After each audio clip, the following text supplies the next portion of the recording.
Olá, amigos e amigas ouvintes. Eu sou Helena Sampaio e falo em nome da Rebraus, a Rede Brasileira de Letramento em Saúde.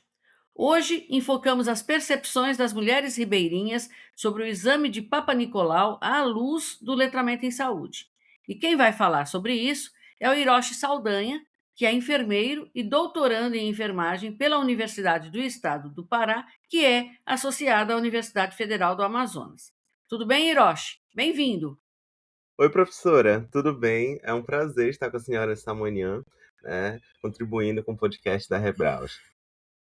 Muito bom para a gente. E assim, eu quero mostrar para os nossos ouvintes que assim, é a segunda vez que nós vamos falar de populações ribeirinhas. A gente aqui nos nossos episódios só falamos sobre populações ribeirinhas uma vez, e foi pela doutora Ana Kedma Correia Pinheiro, e foi lá em 16 de dezembro de 2022. Então já tem mais de 3 anos. Então é muito bom a gente voltar a essa temática numa outra perspectiva, que não foi a mesma perspectiva que ela enfocou. Então, nós estamos muito satisfeitos de poder contar com você aqui com a gente hoje. E eu vou logo partir para a primeira pergunta, tá? Quer dizer, qual foi a motivação da realização desse tipo de estudo que você está fazendo ou fez, Hiroshi? Bom, professora, a ideia inicial, né, a motivação inicial desse estudo surgiu lá em 2022, durante o curso que a professora Margarete Zanqueta ofertou, dentre eles, dentro das universidades, né, pelo Brasil afora, que ela ministrou o curso. A minha universidade, a UEPA, foi contemplada e nós tivemos esse momento com ela em 2022. E como principal desdobramento do curso foi a inserção de uma análise qualitativa associada a uma abordagem mista na minha dissertação. Então, com isso, a gente começou a despertar também para essa análise qualitativa do letramento de saúde, tendo essa abordagem também. A Ana Kedman, ela faz parte do mesmo grupo de pesquisa que eu, que é o Grupo de Estudos e Agravos em Populações Tradicionais da Amazônia, o GEAPA, que é liderado pela professora doutora Laura Vidal e a professora doutora Ivaneide Rodrigues. E nós já fazemos pesquisas com populações ribeirinhas, populações indígenas, populações quilombolas, só que eram em outros contextos. O letramento de saúde ele começou a surgir a partir de 2022, nas nossas pesquisas com essas populações. Então, inicialmente, foi feito um estudo quantitativo com a mesma população, né, do que participa dessa análise qualitativa, justamente com esse objetivo, mensurar o letramento de saúde para identificar quais eram os domínios que precisavam ser abordados na análise qualitativa. Então, nós já temos uma caminhada com estudos com populações ribeirinhas, e esse estudo ele foi motivado justamente por isso, tentar entender também, né, compreender pelo lado qualitativo, as origens, quais são as condições que, o contexto individual, social, acabam gerando, impactos no letramento de saúde dessa população. Certo, certo. Muito bom. É bom ter um grupo forte assim, né? Porque é uma demanda grande, né? Interessantíssimo, eu acho. E assim, resumindo, qual foi o desenho do teu estudo? Ou qual é, né, o desenho? Isso, professora, esse estudo ele é uma pesquisa descritiva de abordagem qualitativa que foi realizado em uma ilha, numa área insular aqui de Belém, no município que é a capital do estado do Pará, aqui da região norte do Brasil. E ele foi realizado nós temos duas ilhas principais que são componentes aqui mesmo da área de Belém. Nós chamamos de uma área insular. Por quê? A primeira ilha é a Ilha do Combu. A Ilha do Combu, ela fica a 10 minutos atravessando de uma pequena lancha que existe já no existe um terminal hidroviário que faz esse transporte, que também é uma área de pesquisa que nós já temos, parceria com a população e a unidade de saúde dessa ilha, a Ilha do Combu. E nós temos a ilha de Cotijuba. A ilha de Cotijuba ela já é um pouco mais distante. Ela já leva 45 minutos para chegar de barco, saindo do terminal em um outro extremo da cidade, né? Que faz esse transporte até a ilha de Cotijuba. Então, lá na ilha de Cotijuba, nós temos uma população ribeirinha, nós temos alguns líderes comunitários que já conseguem fazer essa ponte com a universidade para que a gente realize essas pesquisas, né? A população ribeirinha, por ser considerada uma população tradicional, ela tem uma presença muito forte do líder comunitário ali na sua área, que possibilita essa ponte para que a gente consiga chegar até essa comunidade, mas não somente isso, para que a gente seja bem recebido eu falo bem recebido, de uma forma que a gente consiga ter espaço para conseguir ter inserção naquela comunidade.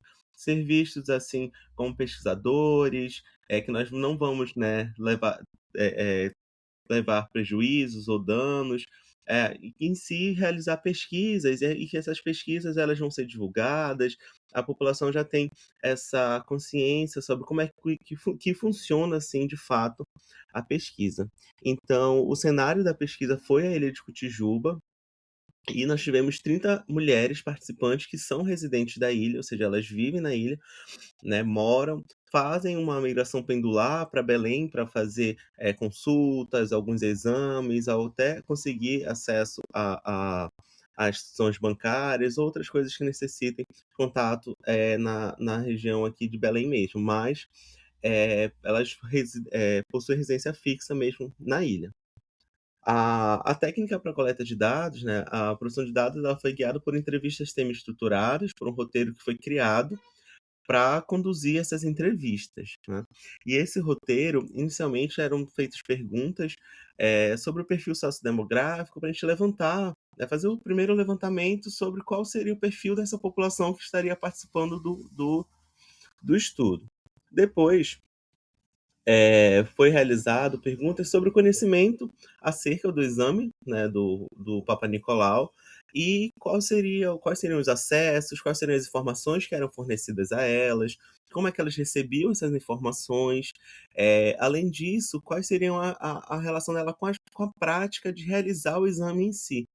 Porque, pelo estudo quantitativo que foi feito, que esse estudo quantitativo ele está num processo de editoração para publicação também. E aí, nós finalizamos o qualitativo e o quantitativo, e o qualitativo saiu antes, né.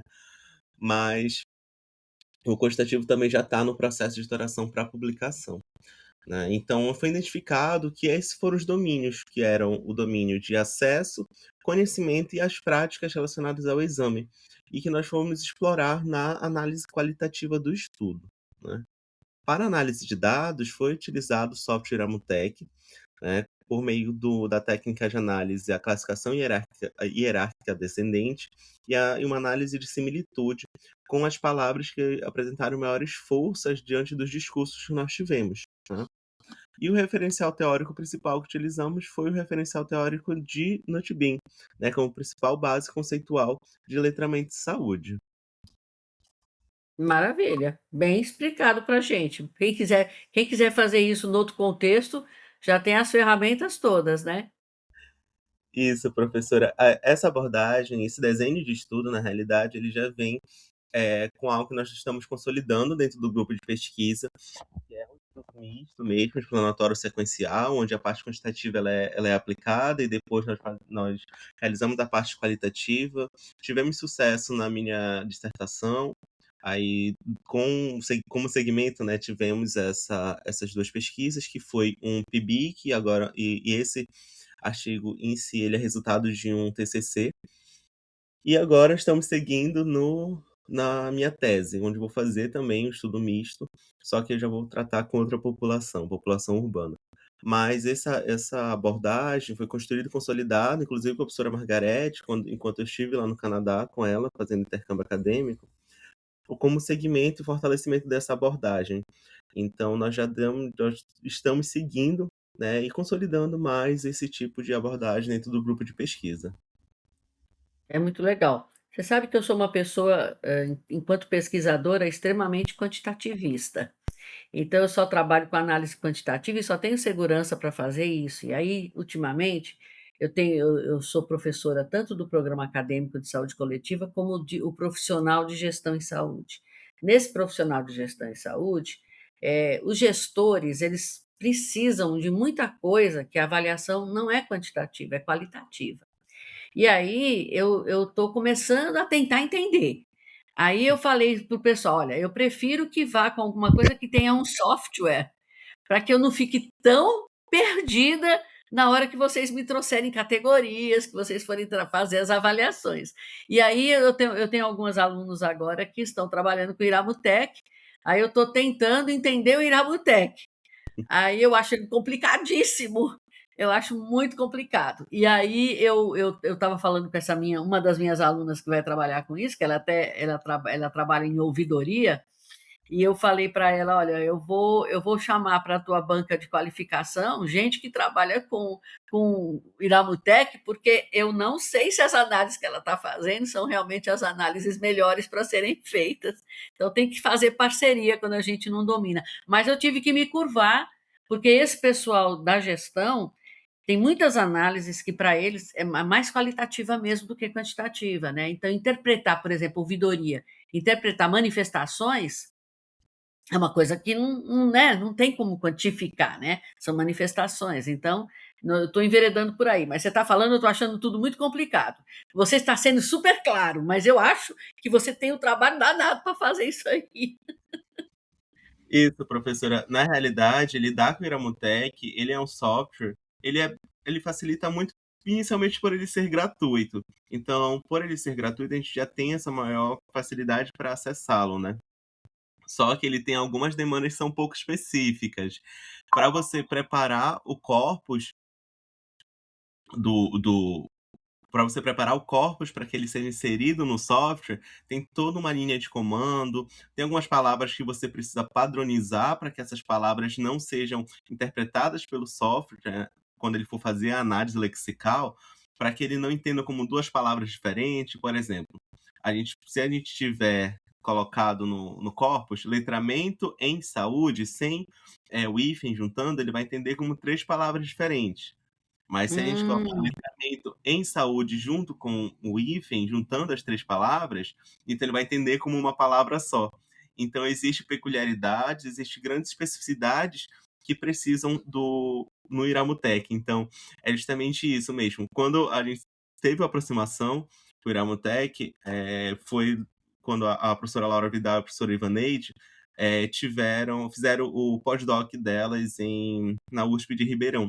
E aí elas já trouxeram de lá essa perspectiva aí do Iramutec e começamos a utilizar nas nossas pesquisas, mas inicialmente nós tivemos esse mesmo impacto para conseguir entender como é que ele funciona. E aí você faz o teste, roda o corpus, ele vai acusar, precisa ter um nível de aproveitamento específico, uma porcentagem do texto, e aí são adaptados. Mas é treino, né? E aí nós vamos caminhando com isso. muito legal, muito legal. Eu estou gostando de começar a aprender isso aí, mas acho que precisa de um treinamento mesmo, tem que trabalhar com quem entende para a gente poder fazer direitinho. Ainda bem que você tem a sorte das professoras do grupo já virem, já, né, com essa ideia, né, com esse preparo, né? Ô Hiroshi, e me descreve um pouquinho as participantes da pesquisa. Quem são elas? Professora, as participantes da pesquisa foram mulheres, todas que fazem parte, que são cadastradas na Estratégia de Saúde da Família da ilha. Então, essas mulheres foram abordadas nas dependências das unidades de saúde mesmo. Por que eu falei 10 unidades? A unidade de saúde lá em Cotijuba, na ilha, ela tem um ponto central, onde ela consegue captar e consegue que pessoas que moram, são mais ruralizadas, cheguem até ela. E as ACS, né, as agentes comunitárias de saúde, elas consigam ter maior facilidade para acessar algumas dessas populações. A ilha Entendi. de Cotijuba, professor, ela é uma ilha muito turística. Por quê? Aqui em Belém, por se tratar de uma distância em 45 minutos de chegada, e tem diversas praias de acesso a banho de rio, então ela é muito procurada, principalmente nos finais de semana e períodos de férias. Porém, ela tem a população que é residente da ilha, que mantém sua subsistência com a agricultura, com a pesca e também com o turismo. Então, as participantes desse estudo foram todas aquelas mulheres que já são cadastradas e que já faziam acompanhamento na unidade de saúde. E aí, essa unidade de saúde, como é que ela é composta? Ela é composta por uma estratégia de saúde da família. Ao lado tem a unidade básica de saúde, né, a UBS em si, e ainda ao lado tem um posto que é uma unidade de suporte básico do SAMU. Então eles têm uma ambulância lá também que faz atende a necessidade no contexto de urgência dessa população, e eles fazem traslado até a ponte para, se necessário, remoção para Belém. Eles trazem do que nós chamamos de ambulância, que é uma ambulância dentro de uma lancha. Então, são esses 3 postos onde tem o atendimento. Então, essas mulheres, foram 30 mulheres que já são cadastradas, que fazem esse acompanhamento na unidade de saúde. Eh, por que que nós optamos ao construir, o desenho do estudo, ser essas mulheres que já fazem acompanhamento? Porque na primeira parte do estudo, na etapa quantitativa, foi definido que essas mulheres, elas seriam, abordadas, ao comparecerem para atendimento. Só que quando a gente fala sobre a questão do conhecimento, acesso e as práticas relacionadas ao exame, essas mulheres necessitavam ter um mínimo ali de vínculo com a unidade de saúde já, para que a Uhum. gente conseguisse entender qual seria o suporte que a unidade estaria oferecendo de informações para essa mulher. Então, esse foi um dos critérios de inclusão adotados nessa etapa do estudo, né, ela ter também um vínculo ali com a unidade de saúde, seja não somente relacionado ao preventivo, mas que ela vivenciasse ali aquele ambiente, né, para que a gente pudesse captar e entender, na realidade, qual seria essa percepção dela relacionada ao exame. Porque aí existe algumas peculiaridades com a população ribeirinha, né, por se tratar de uma população tradicional, nós temos algum contexto social que acaba interferindo também na adesão do exame, na adesão às informações de saúde que são repassadas e entre outras coisas também. Entendi, entendi. Quais são assim, as principais barreiras, geográficas que elas enfrentam para chegarem na unidade básica? Tirando já eu já estou percebendo que é difícil, né, mas que aparece mais? Professora, a população ribeirinha, ela é marcada, assim, pela dinâmica das marés. Então, o a ali aquela realidade da enchente, quando o rio enche, quando o rio seca, tudo isso vai interferir, no acesso dessas mulheres às unidades de saúde. Dessas mulheres não somente, mas de toda a população ribeirinha. Então, eh, em Cotijuba, especificamente, existe uma área grande de terra, onde o deslocamento ele é feito, por meio mesmo de bicicletas, motos, que tem ali naquela região. E por ser uma região extremamente ruralizada, então existem grandes canais, que nós chamamos aqui de vicinais, que seriam aquelas estradas de barro, que possibilitam esse acesso. Porém, não somente tem essas mulheres que são atendidas nas unidades de saúde. Existem mulheres também que vivem, no contexto ribeirinho, mas que não residem naquela ilha, naquele espaço em si. Em si, em regiões que são, como se fosse uma região costeira, né, do rio. Então, essas mulheres também têm o acesso que como se fosse um barco pequeno, que nós chamamos de rabeta. Ele é um barco bem menor, onde cabe até 5 pessoas, que ele é construído pelos próprios ribeirinhos, e eles fazem essa locomoção até a unidade de saúde. Então, muitas dessas mulheres enfrentam, primeiro, questão econômica, porque se deslocar até a unidade de saúde, elas precisam colocar gasolina na rabeta. Então, muitas das vezes, quando elas vão até a unidade de saúde, elas não vão somente na unidade de saúde. Elas já vão para a ilha principal, né, para a área principal de Cotijuba, para buscar atendimentos, se necessário, até ir ao banco, ir também na feira, para já terem. Elas dizem assim, para fazer uma ida só, para ir só de uma vez até aquela região da ilha. Então, esse é o principal. Essa principal barreira geográfica que ela encontra, né, para conseguir acessar o serviço de saúde. Então, esse deslocamento entre o rio e deslocamento também por terra, então, existe, ali participantes do estudo que informaram que para chegar na unidade de saúde elas levaram 20 minutos de bicicleta, outras 30 minutos para conseguir chegar até a unidade. Então, por mais que a unidade ela seja centralizada, existem áreas que são extremamente ruralizadas que o acesso geográfico é uma condição limitante para que ela tenha acesso ao exame preventivo. Então, não somente a barreira geográfica do Rio, mas também a barreira pela distância mesmo de áreas extremamente ruralizadas ali ao entorno das unidades de saúde. É, dá uma vontade da gente ir conhecer, né, porque é muito distante da minha realidade, né, e assim, eu fico imaginando, eu acho que é muito penosa a vida delas, né. Porque é como você disse, elas são obrigadas a querer aproveitar a viagem, né, e gastar, só de uma vez a gasolina, mas chega lá e fica uma correria, né. É banco, é compra, é atendimento. Atendimento não dá para controlar muito a velocidade de atendimento, né. Então eu imagino que é uma vida sofrida, não, que elas levam? Ou não? Ou eu que estou achando que é sofrida? Professora, eu acredito que, como a senhora falou, por não ser a sua realidade, né, aquilo que a senhora vivencia, quem ouve, até que nossos ouvintes, que não estavam escutando o podcast, podem imaginar que seja justamente isso, né? Justamente, nossa, como é que elas vão para o atendimento e de lá elas já saem para ir na feira, ir no banco. Mas na realidade, professora, isso já é vivenciado por comunidades ribeirinhas, né? Eles já têm essa dinâmica, né, ali devido ao impacto socioeconômico aí que as condições que influenciam para esse deslocamento.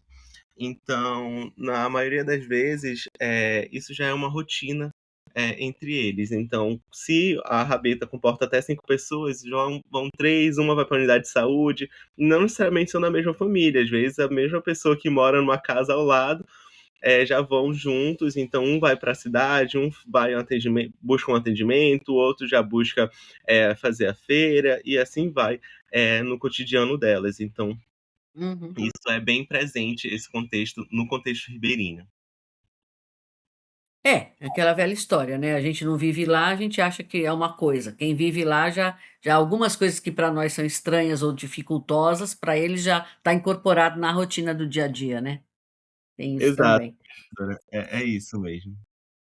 E assim, qual foi a base conceitual do letramento que você usou no estudo? Você adiantou, né, que você trabalhou com a ideia do Nutbin, né? Conta um pouquinho mais pra gente. Isso, professora, nós adotamos como base conceitual principal o NetBeam, mas antes de falar da base conceitual, eu acho necessário uma definição também de quais são a nossa abordagem assim, epistemológica de letramento de saúde dentro do grupo de pesquisa. Nós temos nossas duas líderes, a professora Laura Vidal conduz mais estudos quantitativos, a professora Ivaneide, ela conduz mais estudos qualitativos. Então, a gente diz que elas duas se complementam quando a gente vai fazer a abordagem mista, né? Então, depois do curso da professora Margarete Zanqueta, nós saímos mais daquela perspectiva positivista do letramento de saúde, por entender que o contexto social, ele também reflete, ele apresenta determinantes para as condições de letramento de saúde dessa população. Então, nós assumimos como principais pressupostos ideias pós-positivistas, onde essas ideias de que existe, né, a mensuração, mas que em relações sociais, contextos ligados à família, ao acesso, tudo isso também interfere no letramento de saúde dessa população. Então, adotar o NUTBIM como base conceitual foi uma escolha por ele considerar, na realidade, todo a nossa abordagem epistemológica do letramento de saúde, né? O que nós consideramos como norteadores para o letramento.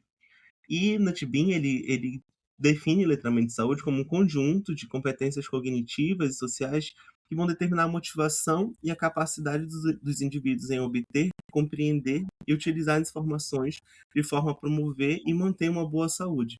Então, alinhado às a prática ribeirinha e a prática de populações tradicionais, nós utilizamos essa principal base conceitual. E no contexto da nossa pesquisa, essa base foi utilizada para explorar a habilidade que essas mulheres têm em lidar com as informações de saúde e como é que essas informações de saúde influenciam na autonomia e na capacidade delas para o seu autocuidado. e em um contexto muito mais específico que diz, respeito à adesão à adesão regular ao exame do PCCU, né, no caso, o exame do Papa Nicolau. Então, no TBIM, ele permitiu, dentro da sua base proposta, que a gente conseguisse identificar quais eram as condições de letramento de saúde dessa população e como é que a condição de vida influenciava o acesso à informação, a disponibilidade que os serviços de saúde ofertavam para essa população, né, para essas mulheres, e como é que ele embasava, a promoção da saúde, principalmente como empoderamento dentro do seu contexto de saúde, né, estímulo ao autocuidado e que isso proporcionasse a elas uma decisão informada em saúde. Então, o Nutbim nós conseguimos, de acordo com a base conceitual de Nutbim, considerar toda essa magnitude de trabalhar letramento de saúde em populações ribeirinhas. Uhum. Bom. E aí qual foi então essa relação do letramento em saúde no contexto delas? Bom, professora, nós identificamos principalmente, que, o letramento de saúde ele vai atuar como um grande determinante para que essas mulheres consigam empenhar o seu autocuidado de maneira mais eficaz. Então, quando ela consegue ter essa compreensão e ela consegue utilizar aquelas informações de saúde que foram ofertadas a elas, ela consegue tomar a decisão de aderir ou não ao exame do Papa Nicolau.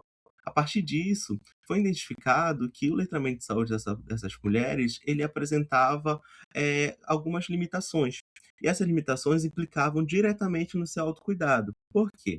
O conhecimento limitado dessas participantes sobre o exame em si reflete em menores, condições de letramento de saúde. Por quê? Assim, elas tinham maiores dificuldades para saber quando elas precisavam realizar o exame, ou então até para conseguir entender o que que o exame em si iria detectar, né. Então, muitas das vezes, essa limitação, ela tinha um impacto, né, ela se relacionava diretamente à não compreensão do objetivo, como falei, do exame, e também elas achavam que o exame só precisava ser feito quando já tivesse a presença de algum sintoma ou alguma manifestação da doença em si, né. Então elas não associavam o exame como um rastreio para prevenir o surgimento do câncer do colo de útero mesmo. Então, o letramento de saúde, ele vai influenciar as decisões diárias dessas mulheres, né.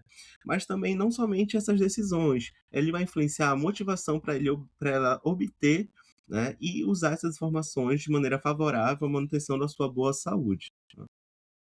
Outro aspecto Certo. importante, professora, foi a questão da barreira que elas relataram sobre a comunicação e o que elas compreendiam sobre essas informações de saúde.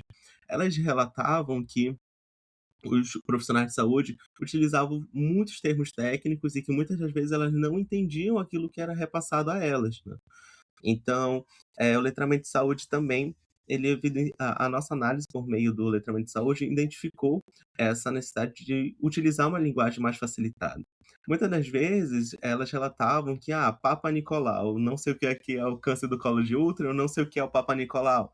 Então, muitas das vezes, o relato dela é que elas se sentiam um pouco perdidas no meio desse contexto de adesão ao exame. Outro fator muito importante é que elas relataram vergonha e constrangimento, relacionados quando elas não conseguiam entender aquela informação e elas não sentiam, o vínculo necessário para conseguir tirar, essas dúvidas, né, sanar essas dúvidas, o que se tornaram barreiras subjetivas que vão impedir o acesso efetivo às informações de saúde, né, porque se ela tem dúvida, ela não consegue, eh, sanar essa dúvida e o conhec a informação entra ali no que nós chamamos de um limbo, onde ela não sabe se é correto, se não é correto, ela não entendeu o que foi informado e a informação se perde nesse caminho, né. Outro fator importante, professora, são os fatores sociais e geográficos também, como já foi relatado, que influenciam, né, no letramento e principalmente na adesão. E também outra coisa que foi relatado, outro fator, é que elas não se sentiam tão seguras e confortáveis quando a pessoa que iria realizar o exame era homem. Então elas sentiam vergonha, sentiam medo, e isso fazia com que elas não realizassem o exame, ou quando elas sabiam que seria coletado por um enfermeiro, elas não realizavam o exame. Elas diziam que já tinham escutado diversas histórias sobre o desconforto, falavam que o homem não sente necessariamente como é que elas se sentiam invadidas, e que elas se sentiam mais confortáveis quando o exame era realizado por uma mulher, pela mulher vivenciar o mesmo contexto que elas, né? E devido o reconhecimento de uma empatia maior quando o exame é realizado com mulheres. É, nossa, é um bocado de coisa para se pensar, né? Mas é isso mesmo, porque, bom, começa pelo nome, né? O nome já é difícil de entender, né? Por que que tem esse nome, né? E aí você vai com homens, é complicado, porque existe mesmo essa barreira, né? Até às vezes por própria fiscalização dos maridos, né? Em cima disso, né?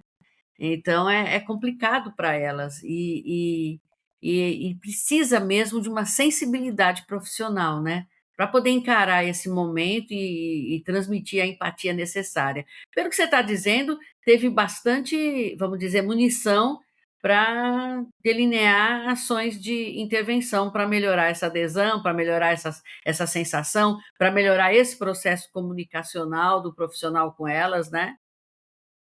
Isso, professora, assim, nós já pensamos e desenhamos a devolutiva desse estudo, né, para a comunidade, principalmente para os profissionais de saúde.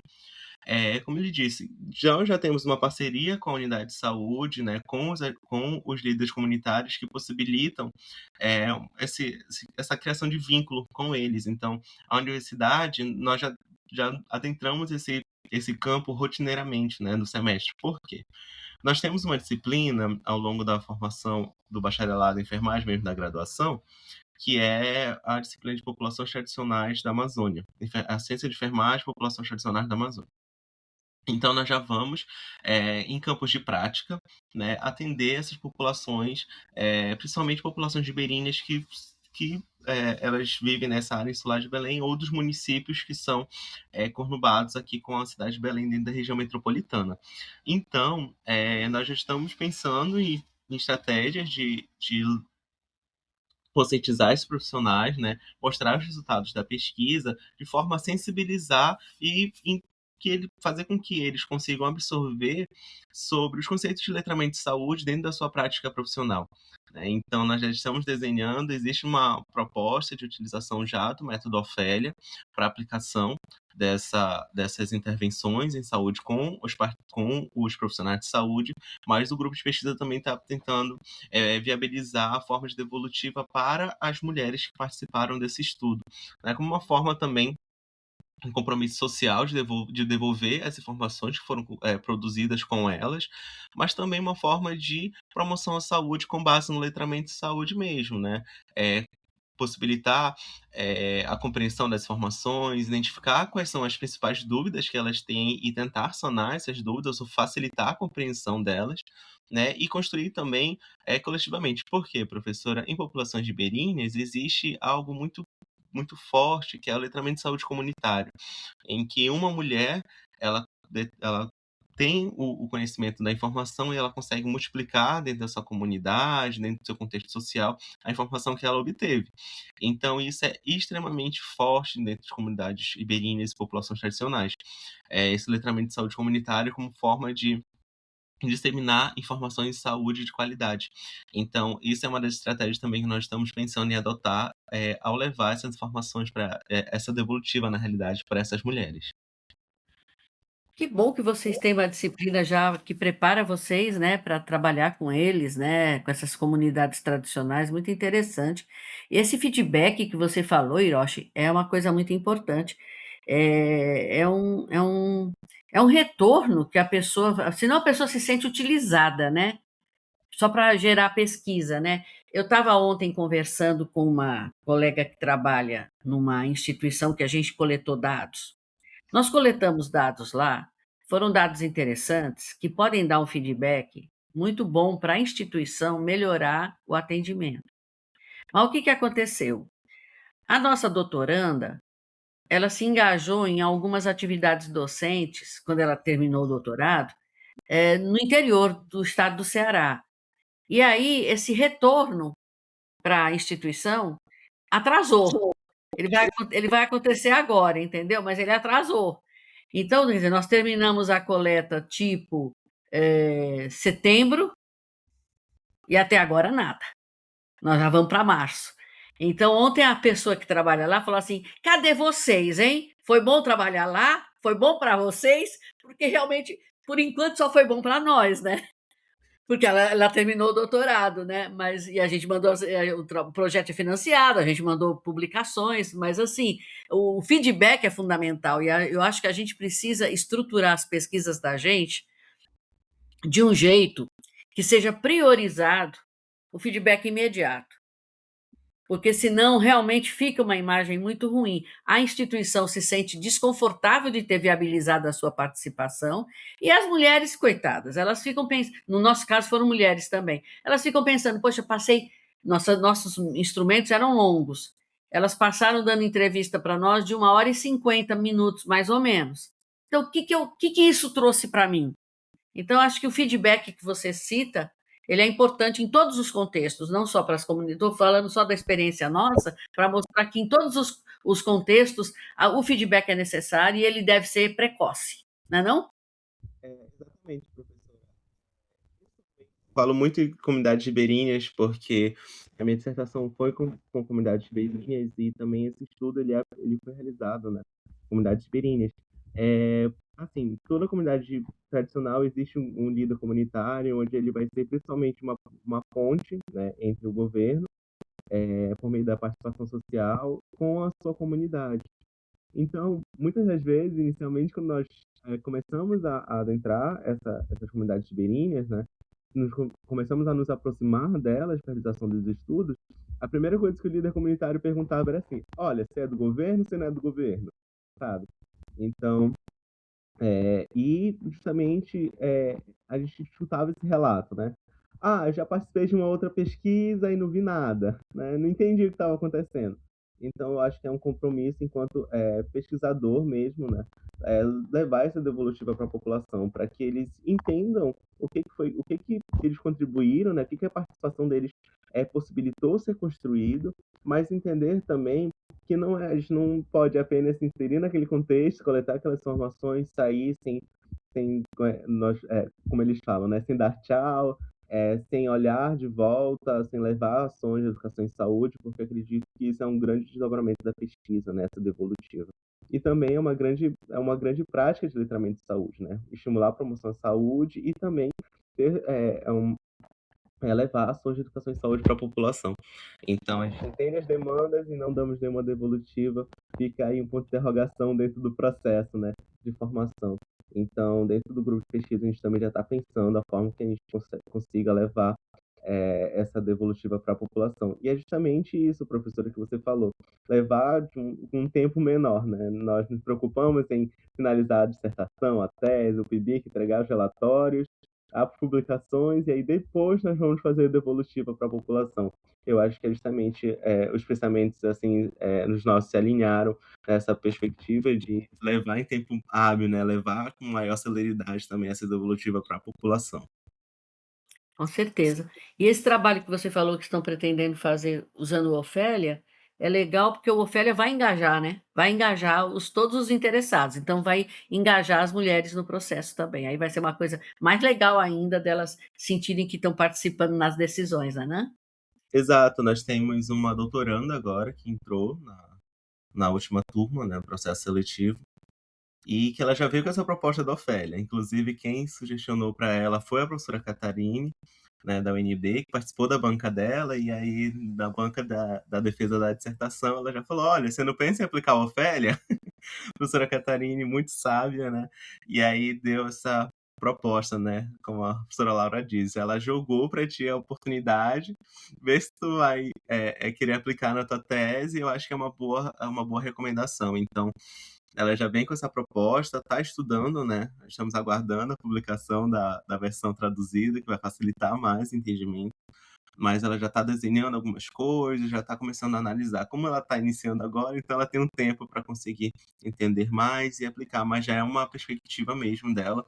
Ela já entrou com essa proposta do método Ofélia, então estamos aguardando assim, bons resultados, né, com essa utilização do Ofélia, né, nessas Muito comunidades. muito bacana, viu, Hiroshi? Hiroshi, eu estou contente com essa entrevista sua, coisas tão interessantes que você falou, e assim, muito distante da vivência de alguns de nós, então é tão bom aprender um pouco mais sobre isso. Estou muito contente. Queria saber se você ainda precisa falar alguma coisa, quer acrescentar alguma coisa, além das perguntas que a gente fez. Professora, assim, de modo geral, acho que, né, conversamos bastante sobre o estudo.